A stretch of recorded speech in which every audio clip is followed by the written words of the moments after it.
One of the heartbreaking things about working at Stop Smart Meters is that we get inundated with people who are ill and in some cases severely. You know, there's a real difference between, you know, people who are concerned and alarmed about the health impacts and the long-term health impacts of this pulsed microwave radiation on their families, on themselves, and then, you know, the people who are actually suffering, in some cases severely, in their own homes as a result of smart meter installation.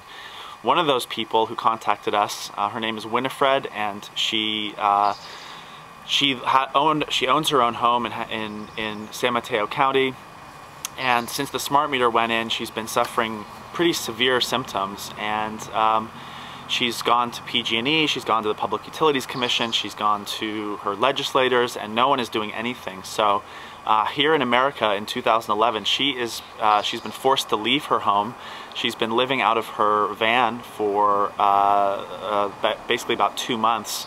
She drives around to wherever she can find that has low electromagnetic radiation. So sometimes she'll park in a church parking lot or you know, in a state park. But increasingly, those places are few and far between as cell phone companies roll out their cell towers, as smart meters get deployed throughout the state. And really the message here is that Winifred could be any of us, and you know, we need to stand up for people like this. You know, it could be us tomorrow, and we would want the rest of society to stand up for us if it was us. So, you know, the question is, you know, whether we are going to let this happen, going to allow PG&E, the utility companies, to kick people out of their homes, to make people homeless, or whether we're going to take a stand and defend the most vulnerable people in our society. Because, you know, at the end of the day, tomorrow or a month down the road or a year down the road, it could be us. And you know, you would want someone to stand up for you. I would want someone to stand up for me and to defend me. You know, it's the most basic right of anything, to be able to live in your own home safely and with your health. And that right is being eroded as we speak. So the following is an interview we recorded with Winifred last week. Well, when they installed a smart meter on my house and one house next door, I didn't put things together. Before then, I was exercising each week. I was walking a vigorous 3-mile walk each week, and I had certain activities I did. And my health took a dive, and I could no longer exercise, and I stopped doing most of my activities. At the time, I didn't realize that was connected to smart meters. I only know that in hindsight. But sometime a few months ago, another smart meter was installed onto the house next door, and I'm not sure exactly when it happened. I just know that I suddenly couldn't sleep at night, and my body started getting hot. I would be wide awake, but not able to do anything, fuzzy and incoherent, midnight to 6 in the morning, and this feeling of heat inside my chest growing every night. My short-term memory, cognitive abilities, not good. Just getting hotter and hotter, and I became bedridden. It was to the point where there were many days where I absolutely could not get out of bed. Late in February, I had learned that if you know, I would have, you know, like a 2 to 4 window that I might be able to accomplish something. And so, you know, when I was up and out of bed, I would do everything I can. And I ran out to the car and put something in the car, ran back to the house, and was, you know, running out the front door to do my errands. And a few feet outside of my house, something hit me. Something invisible hit me very hard. And with my momentum, I kept going to my car, and I just basically slumped over the front seat. And I don't know how long I was there, but I was in such pain that I could not move for quite some time. And I mean, as if I had been hit with a baseball bat. It hurt, and it hurt for days afterwards. It was really an impact injury.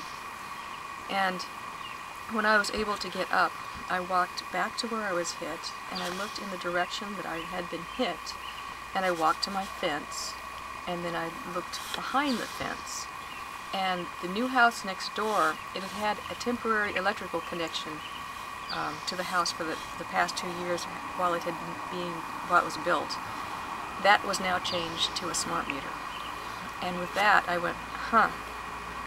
And I then got online and started learning about smart meters. And I learned that they pulsed energy, and I got hit with one of their dramatic pulses. It still took me a long time for me to put it together that this is the reason I had become bedridden and I was getting hot and I couldn't sleep. It took me another month, and I mean, I was getting worse and worse, and I was really worried that I was going to die because this was just strange. And I finally put it together. And someone helped me. I got this big piece of sheet metal and put it up on my fence in between me and this smart meter. And within 42 hours, my body temperature just plummeted, just dropped. I basically went from being constantly overheated to couldn't hold a temperature, and I was suffering from hypothermia. And I took some steps basically to save my life. I really believe that smart meters, if I hadn't figured out what was going on, I would have been dead. So did you call PG&E after your experiences, and if so, what did they say? They were not nice. I was calling as a very ill person, and anything I had to say, they were going to counter it. They said I was sick because of my cell phone. They said if I took any action, I would be arrested. And it was horrible, just horrible. I called Governor Jerry Brown's office. They told me to call the CPUC. The CPUC basically told me that PG&E could do whatever they wanted. And, PG&E basically, in my opinion, might as well have said, go ahead and die. And so you've been sleeping in your car, sort of living in your car for how long now? A couple of months. For a while I was just trying to sleep at night in my car, but realizing that certain things are not getting better. I need to get away from smart meters, so I've been living full-time in my car for several weeks now. And where do you park at to get away from?